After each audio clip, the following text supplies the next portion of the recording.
So after that second movement, it gives way to just what I need, loads more notes played in the form of a cadenza.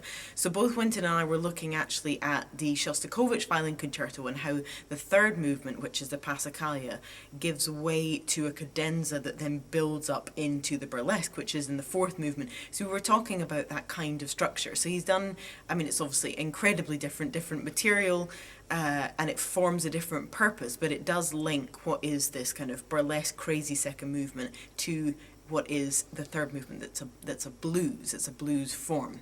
And the cadenza takes you through several different moods. I'm doing things like pizzicato, like...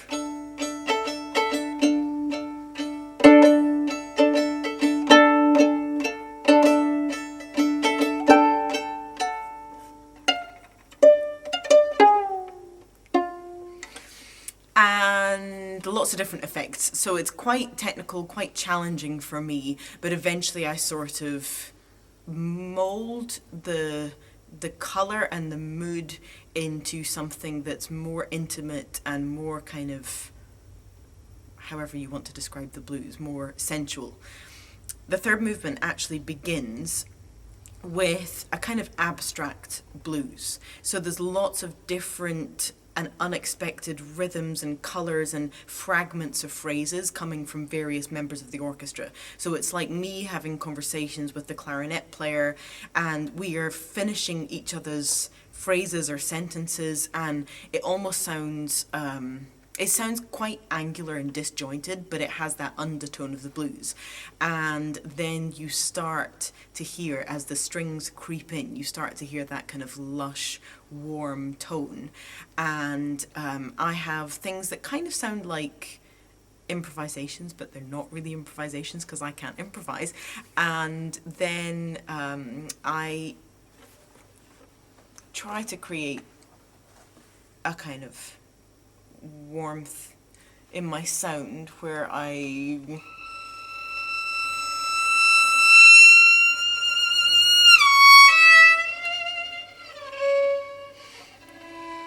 and then the cello section actually have to play basically like a riff when I have this melody.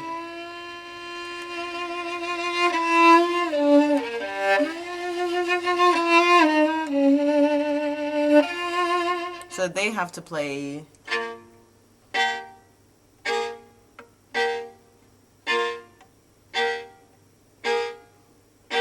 which may look and sound easy, but it's really not easy because you have to be very patient and you have to have a great feeling for it. The third movement also has a church congregation section, which is probably the most overtly free and unusual sounding thing you'll hear in the concerto. I've never heard an orchestra do those exact things before. So I am kind of I guess I'm the preacher, and I say...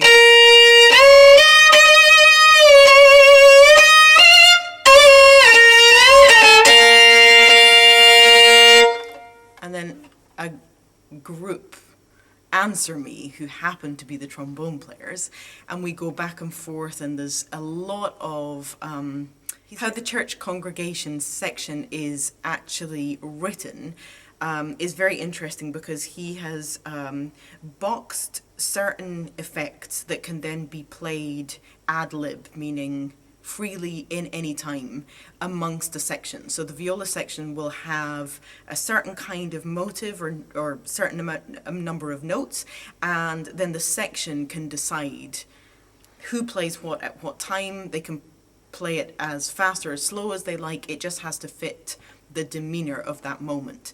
But Thomas still continues conducting the number of bars. So it's I read it the first time and thought, I don't understand how this is going to work, but it actually works wonderfully once the orchestra has it explained to them exactly how the structure works. But it gives this amazing effect of incredible colour, yet freedom, and it gives the ability for the orchestra to feel when a growth happens in the sound and when it comes away again.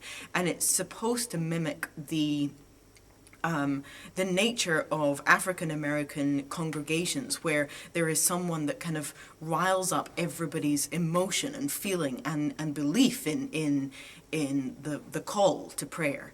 And there's then the reaction from everybody present. And these things, of course, they go in waves.